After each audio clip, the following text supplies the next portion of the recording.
তো বন্ধুরা রান্নাবান্না কিন্তু বসিয়ে দিয়েছি, সবজি এখনও সেরকম কাটা হয়নি। তো আজকে বৃহস্পতিবার, এদিকে ভাত বসিয়েছি, জাস্ট জলটা গরম হয়েছে, আর এদিকে বসিয়ে দিয়েছি ওল সিদ্ধ করতে। তো প্রেশারটা আগে ওল সিদ্ধ করতে বসেছি, কারণ এরপরে ডাল হবে, তো অল্প অল্প করে ফাঁকে ফাঁকে করে নিতে হবে, নাহলে অসুবিধা, কারণ প্রেশারটা খুলতে একটু সময় লাগে। তো ওল বেশিরভাগ আনলে আমাদের সিদ্ধ খাওয়াই হয়, খুব একটা তরকারি আমি করি না। তো চলো সিদ্ধ বসিয়েছি, হোক দুদিকে, তারপরে আসছি, ততক্ষণ সবজি কটা কেটে নিই, দেখতে থাকো। ভাত বসিয়ে দিয়ে সবজি কাটতে তো বসেছিলাম, তারপরে বন্ধ করে রেখে এই যে আরেক ফুটান দিতে বসিয়েছি। ভাতটা আমার প্রায় হয়েই গেছে, এটাকে নামাবো। আর এদিকে কিন্তু ওলটা সিদ্ধ করে নিয়ে এখন বাঁধাকপি ভাপাতে বসিয়ে দিলাম। তো চলো ভাতটা গড় দিয়ে আর বাঁধাকপিটা ভাপিয়ে আবারও আসছি। বন্ধুরা ভাতটা গড় দিয়ে নিলাম, আর এখন কিন্তু শুকনো কড়াইতে প্রথমেই আগে মুগ ডালটা একটু ভাজা ভাজা করে নিচ্ছি, তারপরে প্রেসারে দেবো পেঁপে দিয়ে সিদ্ধ করতে। তো চলো এটা হালকা করে একটু ভেজে নিই, তারপরে আসছি। বন্ধুরা ডালটা প্রেসারে পেঁপে দিয়ে সিদ্ধ বসিয়ে দিয়েছি, আর এদিকে কিন্তু এখন হচ্ছে পাঁপড় ভাজা। তো জানোই তো আমার রান্নার শুরুটা পাঁপড় ভাজা দিয়ে হয়, মানে তরকারি। তো চলো এখন পাঁপড় কটা ভেজে নিই, আর ওদিকে ডালটাও সিদ্ধ হয়ে যাক, তারপরে আসছি আবার, দেখতে থাকো। তো বন্ধুরা পাঁপড় তো ভাজা হয়ে গেল, এবারে বাঁধাকপিটা করবো, তাই জন্য তেলের মধ্যে দিয়ে দিয়েছি জিরে আর তেজপাতা ফোড়ন, আর সামান্য একটু হলুদ দিয়ে এখন প্রথমে আলুটা ভেজে নিচ্ছি। তো একটু তেল বেশি করে দিতে লাগবে, কারণ নিরামিষ তো একটু বেশি তেল মশলা দিয়ে না করলে ভালো লাগবে না। মশলা সেরকম কিছুই দেবো না, নিরামিষভাবেই করবো। তো চলো এখন আপাতত আলুটা লাল লাল করে ভেজে নিই, তারপরে আসছি। বন্ধুরা আলু ভেজে দিয়ে দিলাম হলুদ গুঁড়ো, তার সাথে ধনিয়া গুঁড়ো, আর দিয়েছি আদা জিরে কাঁচা লঙ্কা টমেটো পেস্ট। লবণটা এখনও দিইনি, কারণ বাঁধাকপিটা দেবো, এরপরে লবণটা দেবো, তাহলে পরিমাণটা বেশ ভালো বোঝা যাবে। তো চলো এখন সুন্দর করে কষিয়ে নিই, তারপরে ভাপিয়ে রাখা বাঁধাকপিটাও যাবে। তো চলো কষিয়ে নিই, তারপরে আসছি। মশলা কষিয়ে এই যে ভাপিয়ে রাখা বাঁধাকপি আর তার সাথে লবণ দিয়ে দিলাম, অল্প পরিমাণে দিয়েছি কারণ বাঁধাকপিটা তো মজবে।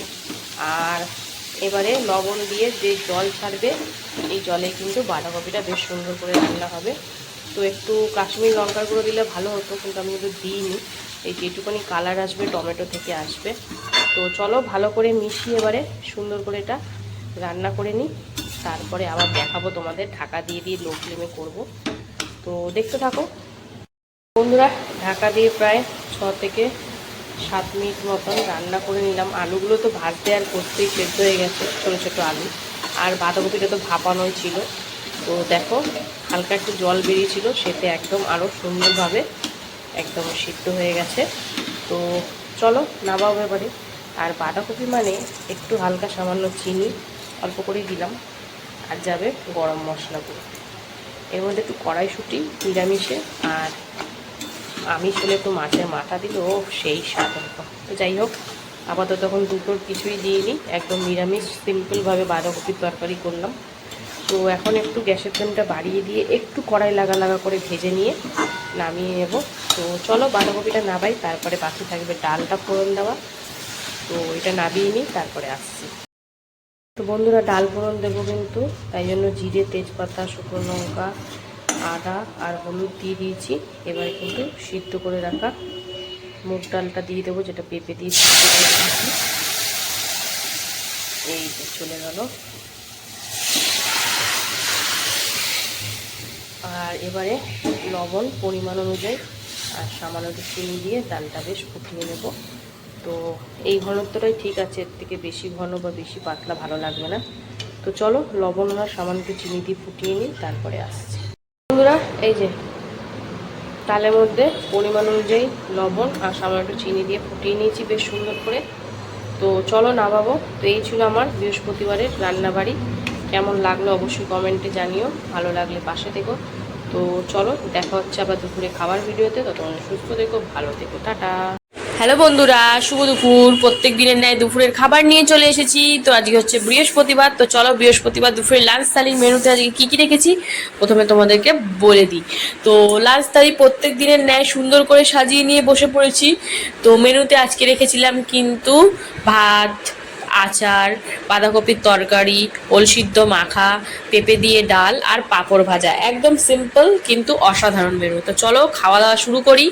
প্রথমেই কিন্তু ডালের বাটিটা সাইড করে দিলাম, কারণ প্রথমেই খাবো ওল সিদ্ধ দিয়ে, যেটা আমি একটা ছোট দেখে শুকনো লঙ্কা ভেজে মেখেছিলাম, কারণ শুকনো লঙ্কা খুব একটা ফেভার করি না আমরা।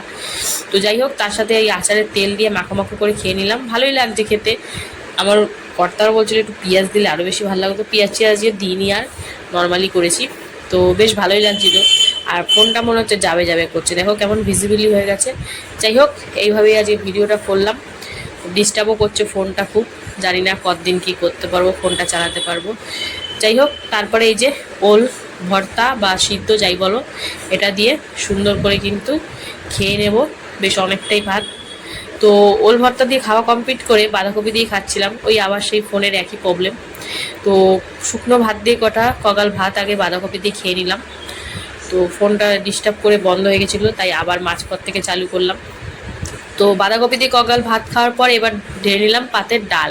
তো আজ মুগ ডাল করেছিলাম পেঁপে দিয়ে, আর তার সাথে একটু আচার ডলে, আর তার বাঁধাকপি দিয়ে সুন্দর করে খেয়ে নিলাম। তো অফ সিজনে বাঁধাকপিটা খেতে কিন্তু দুর্দান্ত স্বাদ হয়েছিল, একদম নিরামিষ সিম্পলভাবে। তার মাছের মাথা পড়লে ভাবো আরও কী হবে। যাই হোক, এই দিয়ে আচার দিয়ে আর পাঁপড় ভাজা দিয়ে বেশ জমিয়ে খাচ্ছি। তো আজকে দুপুরে খাওয়াটা বলতে পারো নিরামিষের মধ্যে একদম দুর্দান্ত। বাঁধাকপিটা সত্যি অসাধারণ হয়েছিল, মানে সিজনেও মানে এত ভালো লাগে না।